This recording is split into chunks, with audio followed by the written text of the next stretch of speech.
Welcome to the NC Spin After Spin. Additional comments from our panelists just available on our website. I want to ask everybody, what do you wish you had said on last week's show, but you didn't get a chance to? Brad Crone, I'll start with you. Well, I'll go back to the HB2 discussions. You know, to have a deal, both sides have got to broker. And from all the discussions that I have seen, the leadership in the legislature, the Republican leadership in the legislature has basically behind the scenes been willing to admit we have a problem. We overreached. We know we overreached. We're willing to address critical components of it. And there's a position from the city of Charlotte that, well, we don't trust you, so we're not going to talk to you.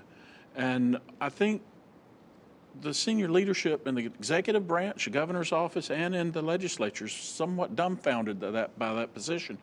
And some have said that the city has been willing to wait out and get a ruling from the federal courts.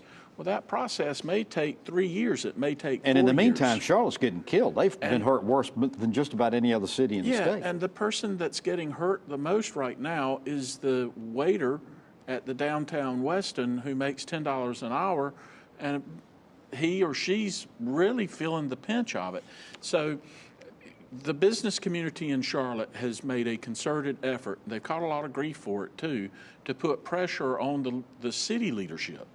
And let's hope that continues. There are other external forces that John talked about. You know, the mayor of Raleigh here, other mayors, other business leaders across the state. So at this point in time, the ball really is in the mayor's court and in the city of Charlotte's court. We'll see how they deal with it. John, what do you wish you had said on last week's show?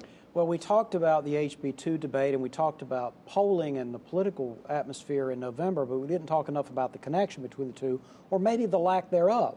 If you look at the PPP poll versus its previous poll, it showed a deterioration in public support for HB2, though of course they didn't really say what HB2 was. They just asked HB2. You can get very different answers depending upon whether you ask specific questions and how you about describe specific pieces. Yeah.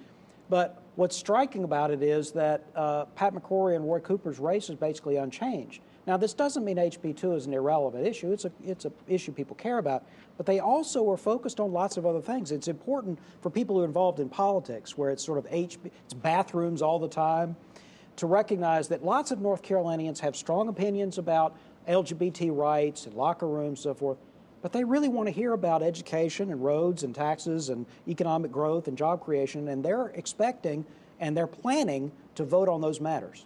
All right. Chris, what do you wish you'd have said on last week's show? Well, I guess I'll just follow the crowd there and talk a little bit about HB2 and politics. With one, I thought it was really interesting this past week that Senator Richard Burr weighed in the middle of what I think was going to be a very tough re-election fight and said, acknowledged that the General Assembly went too far on HB2, that they did overreach. Which then, if you read some of the conservative in the blogosphere, he was roundly attacked for selling out the General Assembly. But clearly, if Senator Burr is making those comments publicly, he's worried about this as a campaign issue, even affecting his campaign. So, like it or not, this is going to be with us well until November.